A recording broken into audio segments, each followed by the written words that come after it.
La vie est comme une chemise d'enfant, courte et pleine de merde. Jirinovski envoie un petit mot à Poutine depuis l'au-delà. Alors, pourquoi vous ne riez pas? C'est pas drôle? Vous n'avez pas compris, hein? C'est ça la Russie. Vladimir Wolfovitch est entré en contact avec les médiums du Kremlin. Troupeaux, racailles, crétins, pigeons, poivreaux, ivrognes, parasites. À l'opération spéciale à 70 ans. Comment ça? Il s'est engagé pour l'opération spéciale à 70 ans. Un député russe de la liste Forbes va ostensiblement défendre non pas sa patrie, mais ses actifs volés. L'opération spéciale ne servirait-elle pas un peu trop souvent à blanchir des culs très sales? Poutine, avec sa manie de s'enterrer sous terre, lance une nouvelle mode en Russie. On avance. Faites comme si on ne vous frappait pas. Les riches du Kremlin se préparent à l'apocalypse et construisent activement des bunkers personnels pendant que les Russes ordinaires meurent de faim. Car on ne se nourrit pas seulement de propagande. Franchement, je trouverais cet enfoiré et je lui en collerais une bonne paire. Ici Dvijuka, le condensé de vérité sur la vie réelle en Russie et pas seulement.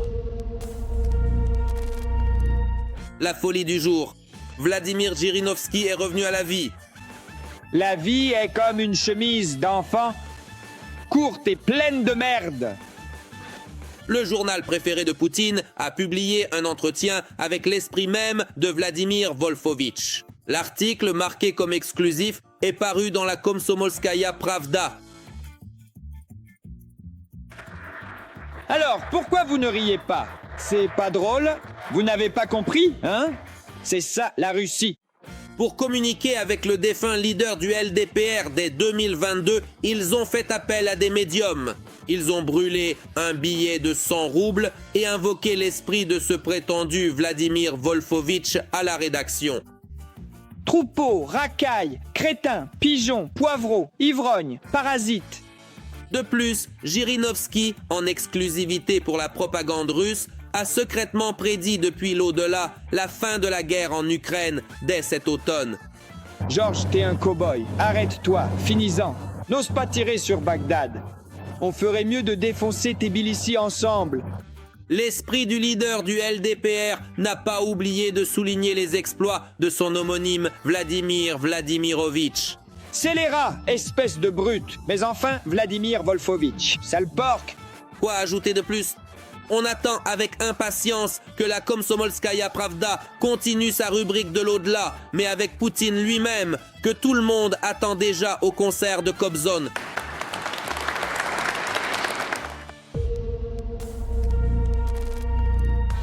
En Russie, la recrue la plus âgée vient de signer un contrat avec le ministère de la Défense. Imaginez un peu, un député de la Douma de 70 ans s'est porté volontaire pour défendre la patrie contre l'OTAN. Un député de Tcheliabinsk âgé de 70 ans a décidé de partir pour l'opération militaire spéciale. L'Assemblée législative a annoncé qu'il ne démissionnait pas et qu'il conservait ses fonctions. Un certain Valéry Philippov, parlementaire régional et copropriétaire de la société agroalimentaire Uvelka, a signé un contrat de volontaire de 6 mois. Ce monsieur Valéry Philippov n'est pas exactement quelqu'un de pauvre. On a fait une petite recherche sur lui. Il figure dans le classement Forbes. Selon Forbes, c'est l'un des députés les plus riches de la Fédération de Russie. À 70 ans, notre jeune aigle promet de creuser des tranchées, de mener des assauts, et j'en passe. Mais en réalité, les Russes en sont convaincus. Ce député milliardaire veut juste laisser passer l'orage loin des enquêtes du FSB. Qu'est-ce que ça veut dire? S'engager pour l'opération à 70 ans? Il s'est engagé pour faire quoi? Qu'est-ce qu'il va faire là-bas? Ou c'est juste un type qui a décidé d'échapper à ses responsabilités? C'est quoi l'intérêt qu'il s'engage là-bas? À 70 ans, il va payer sa dette à la patrie ou un truc du genre? Non, pas du tout. À 70 ans, il n'a rien à faire sur un champ de bataille. Objectivement, il n'y a aucune raison. Encore une fois, ils essaient d'instrumentaliser l'opération spéciale. Je suis sûr qu'on va apprendre bientôt qu'il est visé par une enquête du comité d'enquête ou du FSB ou de quelqu'un d'autre. Le gars veut juste échapper à une sanction, c'est tout. Les partisans russes de la guerre s'en désolent. L'armée qu'ils aiment tant devient une affaire lucrative où certains gagnent de l'argent et des points politiques pendant que d'autres crèvent bêtement dans des assauts suicidaires. L'opération, finalement, ne sert-elle pas, en fin de compte, un peu trop souvent à blanchir des réputations qui sont vraiment très sales? Alors que les gens ordinaires ont des contrats à durée indéterminée, il est profondément injuste que des députés puissent servir quelques mois sans même quitter la mangeoire de l'État pour ensuite retrouver leur vie grasse et insouciante. Pourquoi un homme de 70 ans signe-t-il un contrat de 6 mois alors que tous les autres ont des contrats à durée indéterminée? Le commandant en chef Vladimir Vladimirovitch ne pense-t-il pas que tôt ou tard, les soldats vont poser des questions très gênantes aux dirigeants de ce pays? Parce que cette injustice est devenue tellement flagrante qu'il va être très très difficile de continuer à la cacher. Mais Poutine semble s'en moquer. Comme d'habitude, il liquidera vite tous les mécontents au front. D'ailleurs, il se pourrait bien que ce soit la dernière fois qu'on voit notre donneur de leçons après de telles déclarations. Pendant que certains riches se planquent, soi-disant au front, d'autres se cachent sous terre pour fuir le chaos de Poutine. En Russie, la demande de bunkers personnels a explosé. Alors que la propagande éhontée répète sur tous les tons que tout est sous contrôle, les fonctionnaires et les riches se préparent activement au pire. On va essayer d'entrer dans le bunker de Staline. Et voilà, l'abri anti-bombe est maintenant prêt. Voilà qui est fait.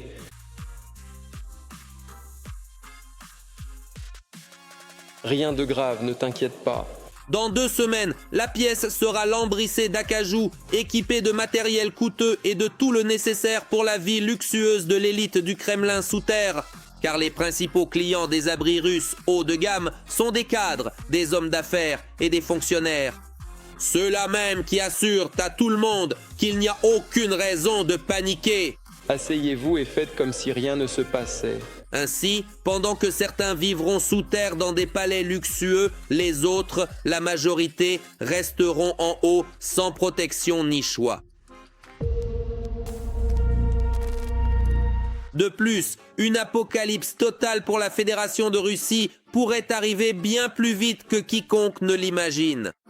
Car grâce à Poutine et au chaos qu'il a déclenché, il semble qu'il n'y ait plus d'endroit sûr sur l'immense territoire russe. Mais il n'y a plus d'arrière-front nulle part, même à l'intérieur de presque tout le pays.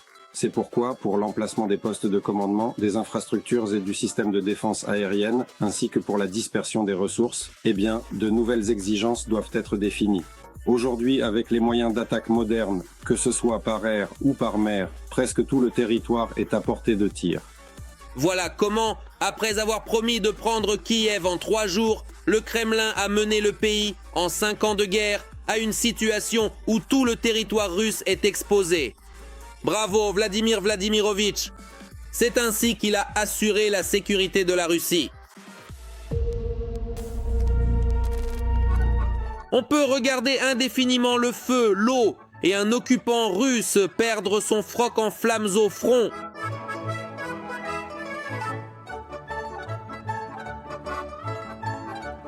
Sur Internet, cet occupant maladroit a déjà été surnommé le Prométhée russe, apportant le feu directement dans le bunker de ses camarades.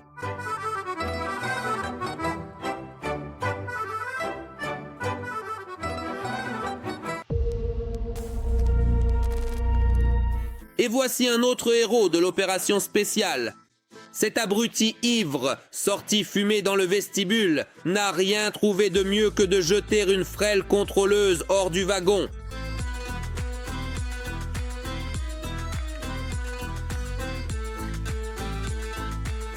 Et c'est eux que Poutine appelle la nouvelle élite russe. La vraie élite, ce sont tous ceux qui servent la Russie. Travailleurs et guerriers, fiables, éprouvés, ayant prouvé par leurs actes leur dévouement à la Russie, des gens dignes. Exactement, un acte digne d'un héros. Regardez, Russes, bientôt cette racaille, revenue de la guerre, vous jettera aussi par les fenêtres de vos appartements, juste pour rire. En Russie, il semble qu'il n'y ait plus d'hommes capables de tenir une arme, alors le Kremlin s'en prend aux femmes. Ces dernières commencent à recevoir massivement des ordres de mobilisation. La situation n'est pas fausse, elle est bien réelle. Pourtant, comme l'avoue cette habitante de Volgograd, elle a été convoquée sans même avoir de spécialité militaire. De formation, je suis mathématicienne et j'ai fait une reconversion en marketing. Toute ma vie d'adulte après l'université, j'ai été professeure dans un collège, j'enseignais les maths et ces 5 dernières années, je travaille toujours dans l'éducation, mais en ligne, et je fais du marketing. Alors je ne vois pas comment ces métiers ou ma formation peuvent être liés au service militaire. Mais la formation militaire n'est pas nécessaire dans l'armée russe actuelle. Un drone FPV ukrainien s'en moque éperdument. L'armée russe se moque tout autant de l'éducation, du statut social ou de la santé de ses recrues sous contrat. Leur but principal est d'attirer les gens dans les tranchées par tous les moyens. Les gens ont compris depuis longtemps ce qui se passe et ils ne viendront pas d'eux-mêmes. Le blogueur russe pro-guerre surnommé 13e est furieux. Hier encore, il embrouillait ses abonnés en glorifiant le monde russe et en relayant les récits du Kremlin. Mais aujourd'hui, se retrouvant lui-même au front, il déplore les conditions et les méthodes de recrutement à la Poutine. C'est une tromperie. Aucun soldat sous contrat ne vous incitera à venir servir ici. Ce partisan de la guerre appelle ouvertement à ignorer les publicités télévisées et promet de punir ceux qui les réalisent. Honnêtement, je le trouverai et je lui en collerai une bonne. Mais d'abord, le Zist doit survivre aux innombrables assauts de chair qui l'attendent. Alors c'est lui-même qui fait le coq ici, on dirait. Ce qui me plaît, c'est le chant du coq, tu sais, le matin. Je suis le leader du mouvement antifasciste en Ukraine. Enregistrez-le. Avec une autre idée ridicule, une autre grande crête de la Fédération de Russie est apparue, Vladimir Soloviev. À la 5e année de guerre, la propagande d'État du Kremlin a proposé de créer des récompenses spéciales pour les civils blessés par les bombardements sur le territoire de la Fédération de Russie. Peut-être devrions-nous vraiment élaborer des décorations d'État pour distinguer les enfants et les adultes blessés à la suite d'opérations militaires. Et c'est ce que propose ce propagandiste pur jus qui, en 2022, affirmait en riant que la Russie atteindrait Tcherkassy en quelques jours. Où est passée cette ardeur, petit coq? L'opération spéciale se déroule-t-elle toujours comme prévu? C'est facile de se moquer quand le pays vit normalement, vous comprenez? Quand il n'y a pas de guerre... C'est tout pour le moment. Mais on ne se dit pas adieu. Demain, nous vous montrerons une nouvelle dose d'action sur notre chaîne. À vous les likes et l'abonnement. À nous le contenu percutant venu des marécages.